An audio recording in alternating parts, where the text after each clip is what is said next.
चाहिए, बताइए देखा क्या? जो सब कथा सुनने ना आए, ये वैचारिक मन से इसलिए हाँ नहीं बोलते रहिए, पता चले कि हमारी बात आपको पहुंच में आ रही है।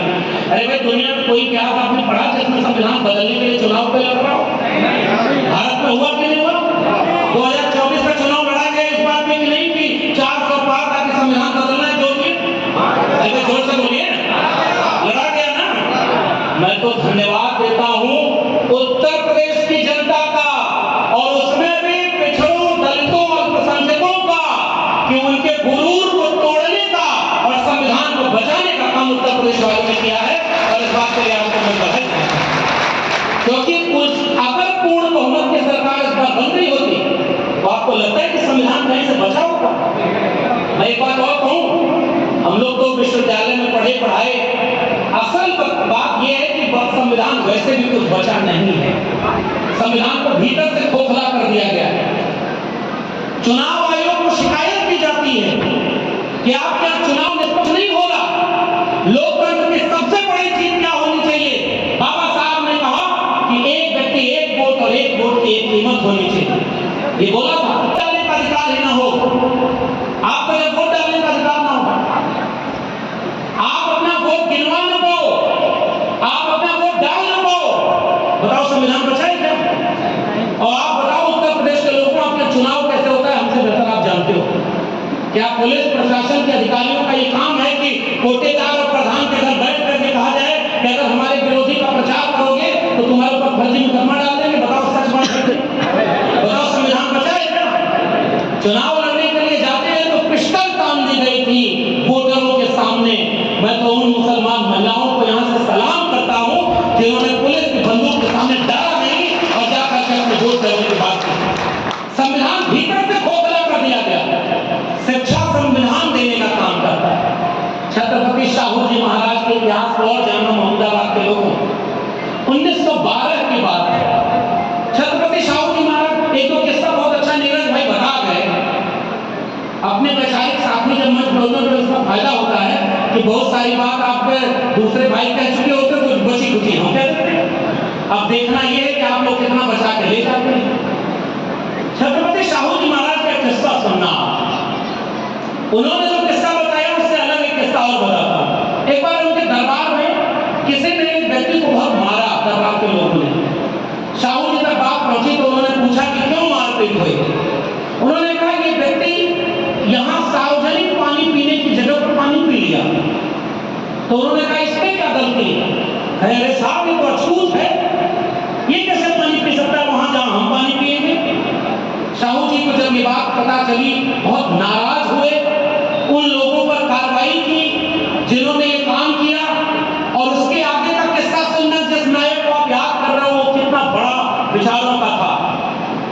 उनका नाम भी यदि बताऊंगा, किसको नाम पता हो तो बताइए। उस व्यक्ति को बुलाया और कहा कि तुम्हारे हाथ से कैसे कोई अछूत हो जाता है? तो उन्होंने कहा साहब किसी ग्रंथ में लिखा है कि मैं नीची जाति का हूं, इसलिए मैं सार्वजनिक तौर पर पानी नहीं पी सकता। शाहू जी ने उसको बुलाया, अपना पैसे से मदद की और कहा कि राज्य के सबसे प्रमुख चौराहे पर चाय की दुकान खोलो और उद्घाटन करने में खुद आऊंगा।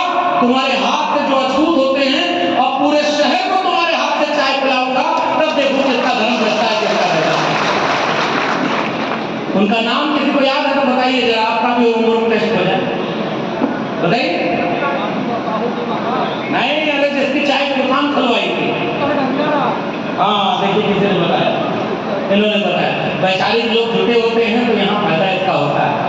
शाहू जी उनका नाम।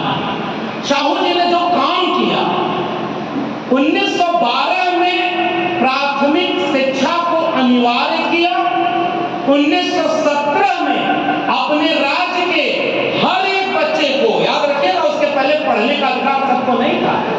और कुछ ही साल बीते थे 1848 में जब ज्योतिबा फूले जो माली समाज से आते थे, ओबीसी के लोगों को पता ही नहीं होता। हमारे महापुरुषों को तो दलित समाज के लोग आगे बढ़ा करके बताते हैं कि भाई ओबीसी समाज के लोग आप भी जानो कि आपके महापुरुष कौन। ये तो हम बात करिए अपने पूरे अपने शेड्यूल कास्ट कमेटी के लोगों को धन्यवाद देते हैं।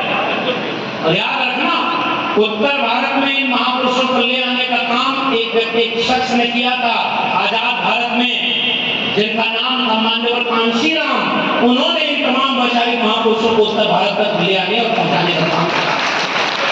इसलिए हम मान्यवर कांशीराम के उस भूमिका को हमेशा याद करते हैं। छत्रपति शाहू जी महाराज को यहाँ पहुंचाया।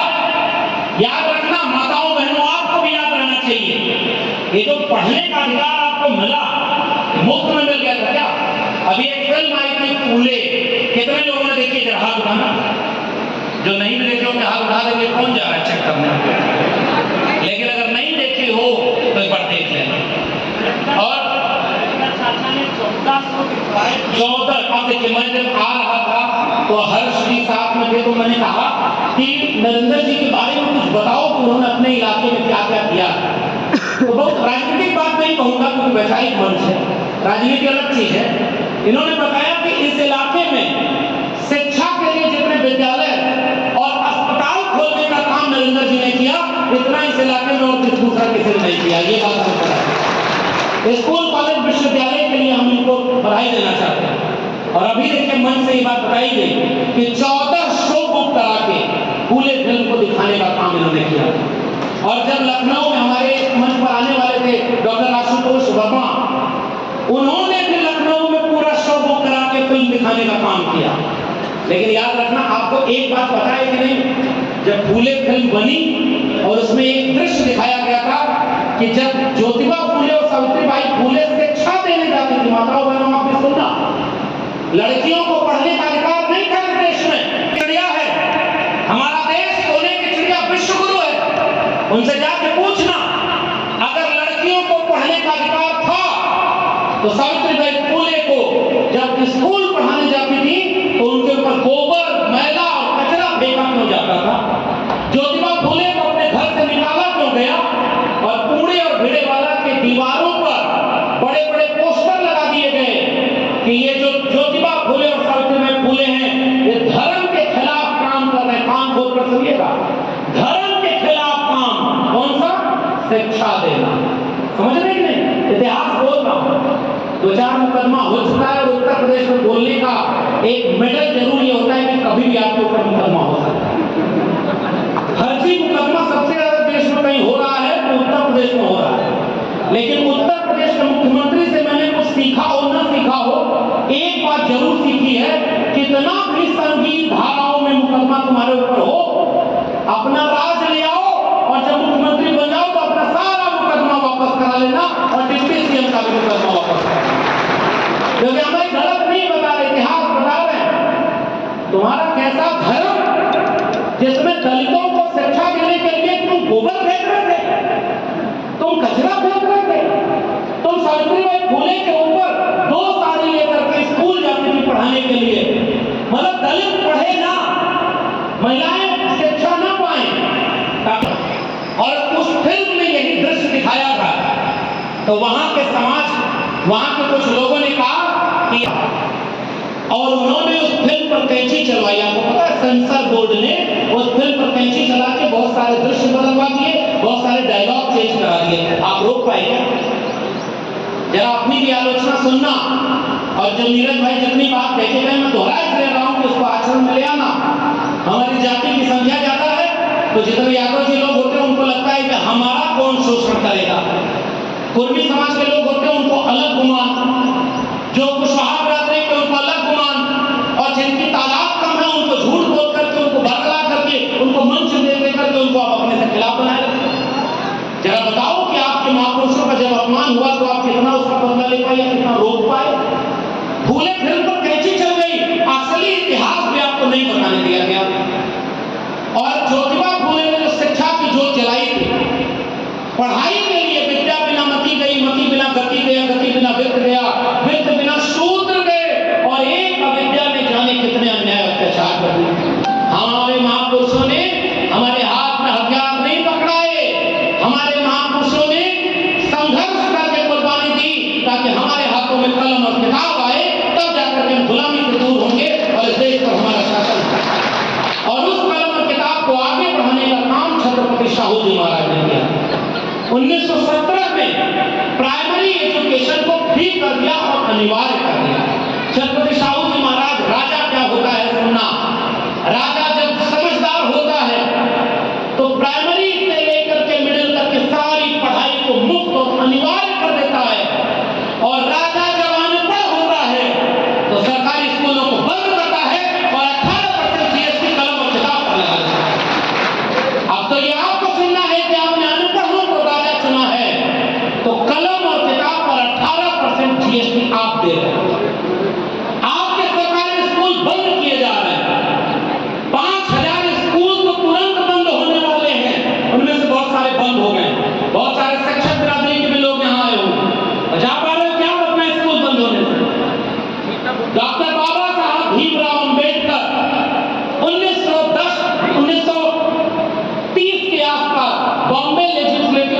भाषण देते हुए कहते हैं कि जिस सरकार में लोकतंत्र हो, संविधान से चले, उसमें राजा यानी नेता का काम जिसको कुर्सी पर बिठाया गया, उसकी जिम्मेदारी है कि हर एक गरीब आदमी को शिक्षा मुफ्त में मिलनी चाहिए, पढ़ाई मुफ्त में मिले, दवाई मुफ्त में मिले, सिंचाई मुफ्त में मिले और जेब में कमाई मिले, और आपके ऊपर अगर कोई जुर्म जाती हो तो उसके लिए आपको सुनवाई मिले। लेकिन उन महापुरुषों ने जो चीजें सरकार के जुम्मे थोपी थी, आपने ऐसे लोगों को, और आप जब कह रहा हूं तो ये बात आप गांव तक पहुंचाना, हमारे लोग अगर वोट न जाते तो वो क्या मुख्यमंत्री बन पाते क्या? जरा सच बताना आप जोर से, हमारे वोट से बने कि नहीं? हमें झूठ बोला, हमें आपस में लड़ाया और हमारे बंटने का फायदा उठाकर आज मुख्यमंत्री बन गए, प्रधानमंत्री बन गए और 29,000 स्कूलों को उत्तर प्रदेश में बंद करने वाले। बताओ सरकारी स्कूल में किसके घरों के बच्चे पढ़ते हैं? जरा जोर से बताना, क्या 90% गरीबों के बच्चे पढ़ते हैं कि नहीं पढ़ते? बताओ आप, दलितों पिछड़ों के ही 90% बच्चे सरकारी स्कूल जाते हैं कि नहीं जाते? प्राइवेट स्कूल में जिसकी जेब में पैसा है उसी के बच्चे प्राइवेट स्कूल में पढ़ जा पाते हैं। बताइए गलत है कि सही? जरा जोर से बताइए, आपके जिले का सरकारी अरे भाई बताइए ना, आपके जिले का सरकारी अस्पताल अच्छा है कि प्राइवेट अस्पताल अच्छा है? प्राइवेट है तो जिसके जेब अस्पताल में जाएगा, और जिसकी जेब में पैसा नहीं है उसका कोई। आपके बच्चे गरीब हैं, आप गरीब थे